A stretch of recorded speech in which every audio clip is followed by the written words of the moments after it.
Hi, welcome to Watch Your DM. I'm Gabriel. Today I'm going to do a quick flip through and review of the Knave 2nd Edition Deluxe Hardback by Questing Beast, aka Ben Milton. The interior art was done by Peter Mullen. The maps were done by Kyle Latino, Map Crow on YouTube. Logo design was by Tim Hastings, and the editing was by Julia Milton and Jacob Hurst of Swordfish Island. Where to start with Knave? This is a good book. The inside covers here from both sides provide all the useful tables that you could want for this game. So you can almost play this game from these just two spreads right here. Most of the rules are found here, and that's great. Absolutely works for me. The introduction is a fun read. It tells you why this book was made. It talks a bit about the tables. There are lots of tables in this book, and we'll get into showing some of those. The Game Master Duties and Player Duties sections are vital. Absolutely cool writing. Great art, too. But, yeah, this whole section here, this should be in more RPGs, honestly.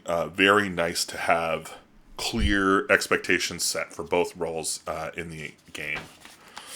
The ability scores section just talks about how ability scores work, what they're for.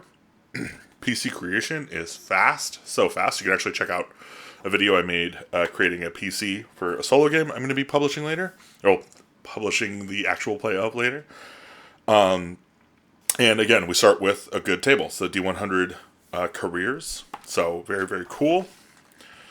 Item slots and wounds. This is a neat mechanic. So you have a number of item slots equal to 10 plus your con modifier, which is, you only have modifiers in this game. So like when you roll your character, you roll 3d6, and where the d6 lands, right? So if it's like, if you roll 355, it's a con is 1 and wisdom is 2, because con is the third attribute or ability score, and wisdom is the 5th ability score. So that's how you do your ability scores initially. Really, really cool system. Very fast. So you add 10 to your con. That's the number of slots you have. Now, when you take damage and you reach 0, you start adding wounds to your slots. And that can make you lose items. And if you fill up on wounds, you're dead. Really, really cool. Very clear, straightforward leveling up system. Cute little titles. And then here's a section on how to do checks. Again, this is pretty much, I think, duplicated here. Like the baseline stuff is here. But yeah, the way that checks work is exactly as you would expect them to work. You roll a d20, you add a modifier, you try and get over a DC. The DC, I think, default is like 11, and then you add up or down 5, depending on difficulty. And yeah, that's pretty much it. Traveling, good procedures for traveling, covers everything you kind of need in like a page. Cool innovation here is the travel hazard die, which, well, while traveling, allows things to kind of happen. And it might be encounters, which is nice. You're running random encounters. But also the party can just become fatigued and not be able to travel more and need to rest longer. They can have depletion, meaning their spoilables have gone bad. Travel shifts are a cool idea. They've got a great D100 table of travel shifts here. And one of those can be like weather, if you want to change the weather. But actually, if you're doing a campaign of this, I would recommend coming up with your own travel shift tables for what can happen in the environment, because it's just a fun opportunity to world build. Sign is great. You basically roll an encounter and then indicate the signs that encounter may be close. And then on a 6, you get no effect. Great weather tables here.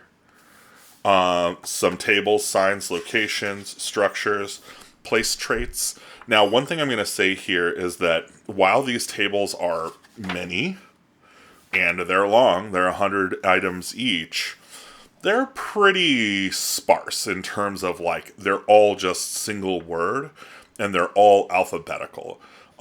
This is probably fine for, like, somebody who is really used to kind of taking a couple of words and deriving a lot from them. But I feel like a new DM might need a little more meat on the bones. So maybe not a beginner tool, but definitely nice to have. Absolutely fun to do. And if you're really comfortable with improv, or you just like rolling up some random words and then coming up with cool stuff from it, it's a great book to have. All right, delving. This is the delve procedures. Very similar to travel procedures in that you've got your dungeon hazard die that gets rolled every round. It's got similar things on it, so encounters, fatigue, burn, delve shifts. Now this is a big deal. This is actually kind of one of the ways that you can make your dungeon really feel alive. So while exploring a dungeon or an underground location, really spec out your delve shift. That stuff is awesome. It's got clear definitions for crawling speeds, walking speeds, running speed, candles, lanterns, torches, how darkness works, and searching. Really concise, really straightforward. This book cares about your time. We've got a delve shifts table, rooms table, room details table, room themes table, dungeons, trap effects, hazards, mechanisms for traps. All these tables. From these, two spreads, you can generate a lot of dungeon ideas. Now, again, if you've seen my other content, you probably know I'm doing a series on the Tome of Adventure Design. Now, the Tome of Adventure Design, when you roll on a table, you're getting something meaty. You're getting like a whole sentence, or sometimes even a paragraph of content.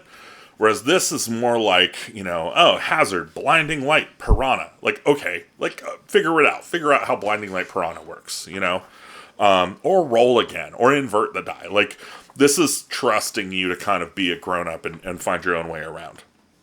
Whereas Tome of Adventure Design is definitely more going to help you if you just have no depth for it. Although, it also has its own challenges. That it's very thick. It's a very big book, and can be pretty challenging to use.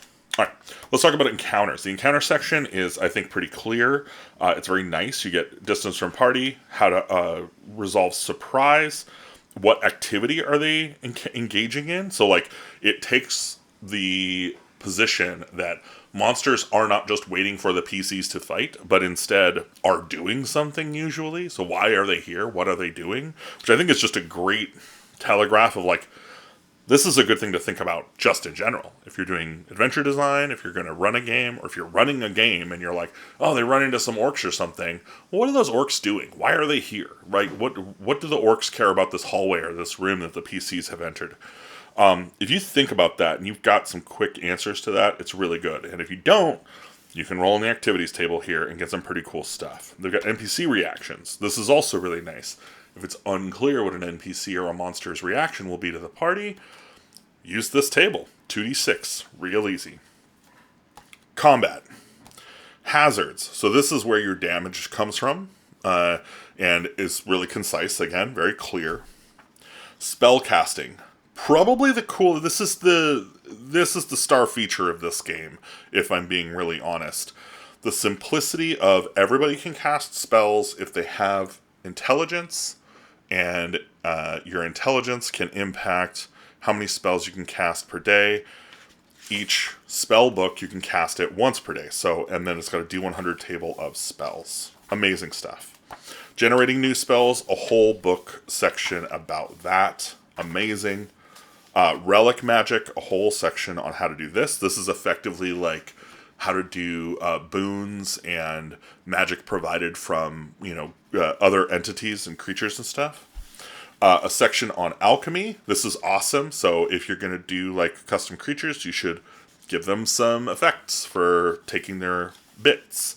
Or if you've got some strange, materials that are in your adventure, figure out where they fit within this kind of structure. Equipment section talks about getting equipment, of course. Again, lots of lists of different things within this context. There's a whole section on buildings. There's a whole section on warfare. Again, very concise, clear rules. You've got cities and basically how to generate a city here with factions and stuff.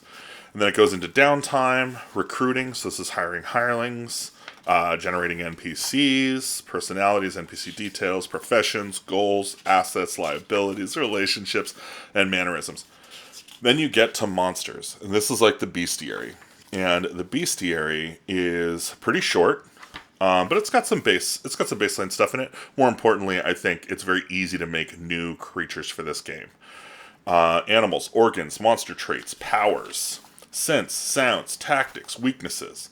And then a nice gameplay example, thank you, Ben. And then a designer's commentary where he goes over why he did what he did and what he thinks about gaming and how to approach some of this stuff, where the inspirations came from for all these ideas. You get a nice, simple character sheet here in the back that you can copy. An awesome map from MapCrow. Thanks, Kyle. Another awesome map from MapCrow if you want to play just right out of the book. Just start going. And yeah, that is the book. Knave 2nd edition. Honestly, pick it up. It's hard to find. It's worth having either way. And if you do run Knave, you should go check out Seven Sealed Spirits. There's a 16-page version free over at watcherdm.com, or you can get it on our itch page. And if you really like that, you can pick up the zine Seven Sealed Spirits, the 32-page expanded edition that has even more content, all made for Knave. Really, really tightly packed into this design paradigm. Anyway, thanks so much for watching. I hope you enjoyed it. If you want to support us, you can go to watcherdm.com. You can go join our Patreon, or you can just stop by our Discord or our Blue Sky and say hi. It'd be great to hear from you. And I hope you're having a great day. Thanks for playing.